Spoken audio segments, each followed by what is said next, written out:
Hallelujah. तो मैं धन्यवाद देता हूँ यीशु मसीह का आज के सुंदर अच्छे समय के लिए। यीशु मसीह के बड़े अनुग्रह के द्वारा एक बार फिर से प्रिय अजीजों हमें मौका मिल गया कि हम यीशु मसीह के पवित्र कलाम को, पवित्र वचनों को सीखे और बुक ऑफ रेवलेशन से, प्रकाशित वाक्य की किताब से हम पवित्र वचनों को सीख रहे हैं। और मेरा विश्वास है कि आप इन वचनों के द्वारा बहुत सारी आशीषों को, बरकतों को अपने जीवन में रिसीव कर रहे हैं। मेरे प्रियो, मेरा यीशु मसीह आप सबके साथ हो, आपको बहुत सारी आशीषें और बरकतें दे। और आज के भाग में हमें सीखना है कि धन्य है वो जो मसीह में होकर मरते हैं। मेरे प्रियो, जब आप बुक ऑफ रेवलेशन, प्रकाशित वाक्य उसकी 14 अध्याय और 9 वचन से पढ़ेंगे तो यहाँ लिखा है, फिर इसके बाद एक और तीसरा स्वर्गदूत बड़े शब्द से यह कहता हुआ आया, जो कोई उस पशु और उस मूर्ति की पूजा करे और अपने माथे या अपने हाथ पर उसकी छाप ले, वो एलोहिम की प्रकोप की निरी मदिरा जो उसके क्रोध के कटोरे में डाली गई है पिएगा, और पवित्र स्वर्गदूतों के सामने और मेमने के सामने आग और गंधक की पीड़ा में पड़ेगा। उसकी पीड़ा का धुआं युगानुयुग उठता रहेगा। जो उस पशु और उस मूर्त की पूजा करते हैं, उनको उनके नाम की छाप लेते हैं, उनको रात दिन चैन नहीं मिलेगा। पर पवित्र लोगों का धीरज इसी में है जो एलोहिम की आज्ञाओं को मानते और यीशु पर विश्वास रखते हैं। और फिर मैंने स्वर्ग से यह शब्द सुना, लिख, जो मृतक अद्रोही में मरते हैं वे अब से धन्य हैं, क्योंकि वे अपने सारे परिश्रम से विश्राम पाएंगे और उनके कार्य उनके साथ हो लेते हैं। ये यहोवा अब्बा का पवित्र कलाम है, पवित्र वचन है मेरे प्रियो, जो कि मैंने आपके लिए पढ़ा है। हमने पढ़ा बुक ऑफ रेवलेशन के अंदर कि जब तीसरे स्वर्गदूत ने ये शब्द बोला कि जो उस पशु की छाप लेंगे, क्योंकि पिछले भागों में हमने सीखा था कि एक एंटी क्राइस्ट शासन उठेगा और जो अपने नाम की छाप लोगों को देगा, और ये कैसे बुराई की ओर इशारा करता है। और बहुत सारे लोग इसके चुंगल में, इसके जड़ में फंस चुके हैं मेरे प्रियो। और इल्यूमिनाटी करके ये नाम आता है जो कि एंटी क्राइस्ट शासन उठेगा। और मैं आपको बताना चाहता हूँ कि ये आत्माओं को खरीदते हैं और ये छाप लगा देते हैं अपनी, क्योंकि नर्क के अंदर हर एक व्यक्ति के हाथ के ऊपर, उसके माथे के ऊपर 666 के एक छाप है, क्योंकि ये जो अंक है ये गिराए हुए स्वर्गदूत को दिया गया है। मेरे प्रियो, ये एक कंप्लीट बुराई की ओर इशारा करता है, दिखाता है। तो लिखा है कि जो उस पशु की छाप लेगा या उसकी मूर्ति की पूजा करेगा, वो भयानक नरक की आग में डाल दिया जाएगा। इंसान थोड़े समय के लिए अपने जीवन को बचाने के लिए उस पशु की पूजा करेंगे, उस घिनौने मूर्त की पूजा करेंगे, उसके छाप को ले लेंगे अपने प्राणों को बचाने के लिए, क्योंकि ये सब बड़े प्यार के साथ और अच्छे तरीके से होगा। लेकिन धीरे धीरे जो कोई उसकी छाप नहीं लेगा, उसकी पूजा नहीं करेगा, वचन में लिखा है कि वो कत्ल कर दिया जाएगा, वो उसको मार देगा। लेकिन यीशु मसीह का पवित्र कलाम कहता है, जो शरीर को घात कर सकते हैं उनसे मत डरना, पर जो आत्मा और शरीर दोनों को नरक की आग में डाल के हमेशा के लिए नाश कर सकता है, उसका भय अपने जीवन में रखना। मेरे प्रियो, याद रखें, हमारा दुश्मन, वैरी, विरोधी शैतान हारा हुआ है। थोड़े समय के लिए उसे डराने के लिए, शरीर के ऊपर राज्य करने के लिए अधिकार मिलेगा, लेकिन यहोवा का जो अधिकार है, राज्य है, वो अनंत काल के लिए होगा मेरे प्रियो। इसलिए बाइबल बयान करती है कि जो कोई उसकी छाप ले लेगा, जो कोई वो उसके पीछे चलेगा, उसकी पूजा करेगा, वो अनंत आग में डाल दिया जाएगा। और वहां की पीड़ा, वहां का आग कभी बुझता नहीं है, वहां के कीड़े कभी मरते नहीं है। कीड़े वहां इंसान का बिछोना होंगे, केचुए उनका ओढ़ना होंगे, और वो इंसान की बॉडी के अंदर बाहर, और उनको भयानक एक पीड़ा होती है जो अनंत काल के लिए है मेरे प्रियो। इस पृथ्वी के ऊपर आप अगर देखें, भयानक से भयानक पीड़ा नरक के पीड़ा के 1% भी नहीं है मेरे प्रियो।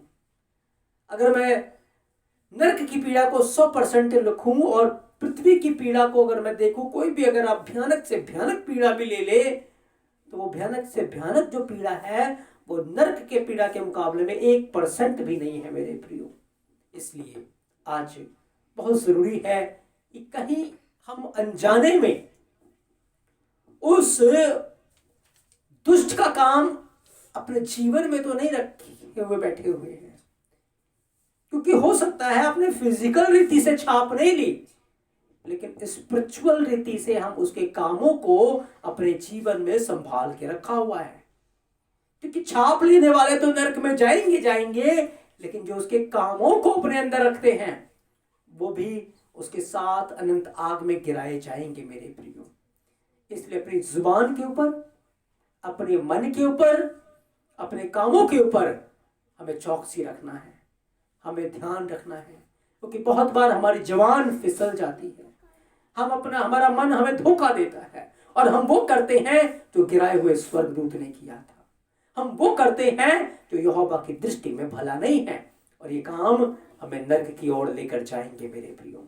इसलिए सावधान, अपने कामों के ऊपर, अपने विचारों के ऊपर, अपने बोलने के ऊपर आप ध्यान रखें कि आप क्या बोलते हैं। ये बाइबल बार बार बता रही है कि जो कोई उस पशु का छाप लेगा, उसकी मूर्त की पूजा करेगा, उसके कामों के अनुसार करेगा, वो भयानक आग में डाल दिया जाएगा मेरे प्रियो।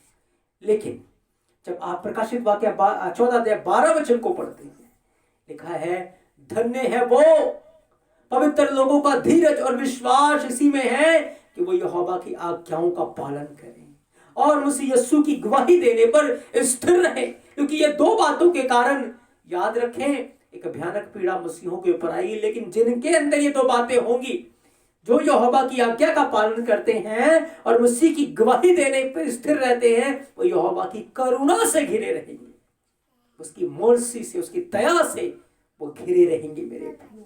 याद रखें, वो भयानक कलेश में तो होंगे, भयानक पीड़ा में तो होंगे, लेकिन यहोवा का हाथ उन्हें हर परिस्थिति में संभाल के रखेगा।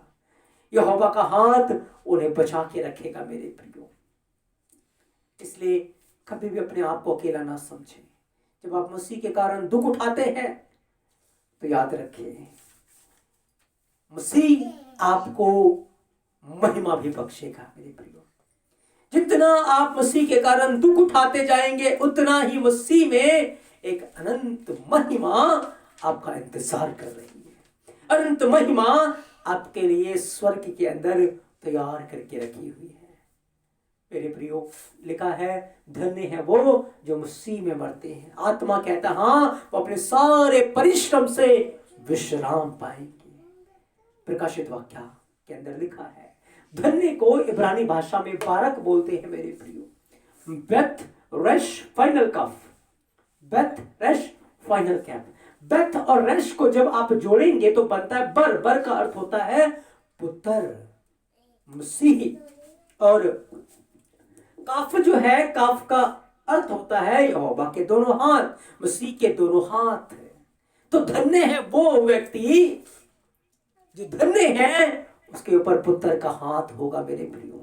उसके ऊपर यहोवा का हाथ होगा, और जिसके ऊपर यहोवा का हाथ होता है, याद रखें, आग की भट्टी उनका कुछ नहीं बिगाड़ सकती, शेरों की मांद उनका कुछ भी नहीं बिगाड़ सकती, सेनाएं खड़े हो जाए उनके खिलाफ, उनका कुछ नहीं बिगाड़ सकती, क्योंकि यहोवा का हाथ वो सामर्थी हाथ है जिसका सामना करने की जरूरत फैरो ने की थी।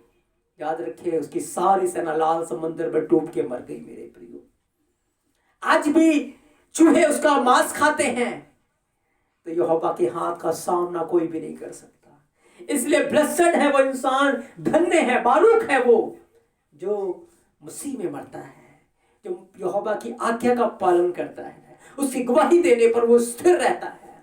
चाहे परिस्थिति कोई भी क्यों ना हो, हालात कोई भी क्यों ना हो, वो मसीह यस्सु में ईमानदार बना रहता है, विश्वास जो कि बने रहता है मेरे प्रियो।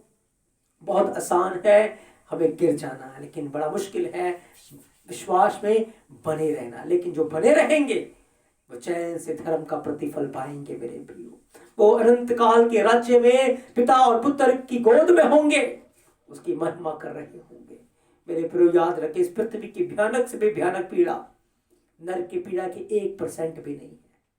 इसलिए चाहे पीड़ा कितनी भी क्यों ना हो, भूख कितनी भी क्यों ना हो, परिस्थिति क्यों कितनी भी बेहतर क्यों ना हो, मसीह के नाम में बने रहें। कभी उसका इनकार ना करें, कभी उसकी आज्ञाओं को ना तोड़े, कभी भी उसकी गवाही देने से पीछे ना हटे, पर प्राण देने तक विश्वास रखिए, योग्य रहे। क्योंकि यहाँ जब आपका प्राण निकलेगा कुछ सेकंडों के अंदर निकल जाएगा, पता ही नहीं लगेगा। लेकिन याद रखिए, नरक के अंदर जो मौत है वो अनंत काल के लिए, वो कभी खत्म नहीं होने वाली है। पृथ्वी की मौत कुछ सेकंड के लिए है, कुछ मिनट की पीड़ा होती है, लेकिन नरक की पीड़ा, नरक की मौत अनंत काल के लिए होती है मेरे प्रियो। इसलिए धन्य है वो जो मसीह में मरता है, वो जो पशु की छाप नहीं लेगा, उसके कामों के अनुसार नहीं करेगा, पर यहोवा की आज्ञाओं में बना रहेगा, यीशु मसीह की गवाही देने पर स्थिर रहेगा, वो जीवन का मुकुट पाएंगे और वो मसीह के साथ अनंत काल के रचे में युगानुयुग के लिए रचे करेंगे मेरे प्रियो। ये यहोवा के अपवित्र वचन है, उसका पवित्र कलाम है मेरे प्रियो। तो हमने आज प्रकाशित वाक्य 14 अध्याय 9 से 14 वचन तक गौर किया है। वहां 3 बातें हैं मेरे प्रियो। पहले प्रकार के वो लोग हैं जो उसकी छाप ले लेंगे, उनके लिए अनंत पीड़ा है, अनंत काल का दुख है। और आज भी बहुत सारे ऐसे लोग हैं जो उसके कामों को करके स्पिरिचुअल रीति से उस छाप को ले रहे हैं, स्पिरिचुअल रीति से उसको खुश कर रहे हैं। याद रखें, वो भी नहीं बचेंगे, वो भी अनंत काल की आग में जाएंगे। अगर आप ऐसे पाप में हैं, तौबा करें, पश्चाताप करें, मन फिरा, यीशु का लहू आपको सब पापों से धोकर शुद्ध करता है। दूसरी बात हमने वहां देखा कि धन्य है वो लोग जो यहोवा की आज्ञाओं को मानते हैं। पवित्र लोगों का धीरज इसमें है कि वो यहोवा की आज्ञा का पालन करें, वो मसीह यीशु की गवाही देने पे स्थिर रहे। जब सताव आपके ऊपर आए, जब कलेश आपके ऊपर आए, जब लोग आपको घेर ले, चुपचाप ना वहां खड़े रहें, वहां यीशु की गवाही दें। यीशु मसीह ने आपके लिए क्या काम का किया है, घबराए ना, डरे ना, यहोवा का आत्मा आपके साथ है, उसके स्वर्गदूत आपके साथ। उसकी इच्छा के बगैर आपका एक भी बाल डिंगा नहीं होगा, एक भी बाल नहीं गिरेगा जब तक उसकी मर्जी नहीं है। मेरे प्रियो, यहाँ की मौत हमारे लिए एक मीठा अनुभव होगा, क्योंकि अगर वो मसीह में है, मसीह में अगर आप मरते हैं तो वो मौत एक मीठा अनुभव है, वो मसीह के साथ मेल विलाप है, मसीह के साथ अनंत राज्य में स्वागत है मेरे प्रियो। लेकिन अगर आप पाप में मर गए, आप गुनाह में मर गए, तो अनंत काल की आग है। तीसरी बात वहां यही लिखी है कि धन्य है वो जो मसीह में मरते हैं, वो सारे परिश्रम से विश्राम पाएंगे। उनके काम, उनके दशवांश, उनकी ऑफरिंग, उनके सारे काम उनके साथ हो लेंगे। स्वर्ग में एक बड़ा प्रतिफल उनके लिए होगा, एक बड़ा अजर उनके लिए स्वर्ग में होगा। इसलिए मेरे प्रियो, आज इस बात को ठान लीजिए, चाहे परिस्थिति हालात कैसे भी क्यों ना हो, मैं हर परिस्थिति में मसीह के वचन को थाम के रखूंगा, मैं उसकी आज्ञाओं को थाम के रखूंगा, मैं उसकी गवाही को थाम के रखूंगा। ना मैं स्पिरिचुअल रीति से, ना मैं फिजिकल रीति से मसीह का इनकार करूंगा, और मैं दुष्ट की कभी पूजा नहीं करूंगा, दुष्ट की बातों में कभी नहीं आऊंगा, पर मसीह यीशु के साथ मैं प्राण देने तक विश्वास योग्य रहूंगा। यदि आप विश्वास योग्य रहेंगे, यहोवा का हाथ हर परिस्थिति में आपके साथ होगा, वो आपको बचाएगा मेरे प्रियो, वो आपको छुड़ाएगा, आपकी महिमा बढ़ाएगा, और उसका हाथ आपको स्वर्गीय स्थानों में ले जाएगा मेरे प्रियो। मैं विश्वास करता हूँ इन वचनों के द्वारा आपने बड़ी आशीष को पाया है। इसलिए मेरे प्रियो, आप इन वचनों में बने रहें तो आप धन्य ठहरेंगे, आप बारूक होंगे, यहोवा के पुत्र का हाथ आपके ऊपर बना रहेगा। यीशु मसीह आप सबके साथ हो, आपको बहुत सारी आशीषें और बरकतें दे मेरे प्रियो। आमीन, आमीन।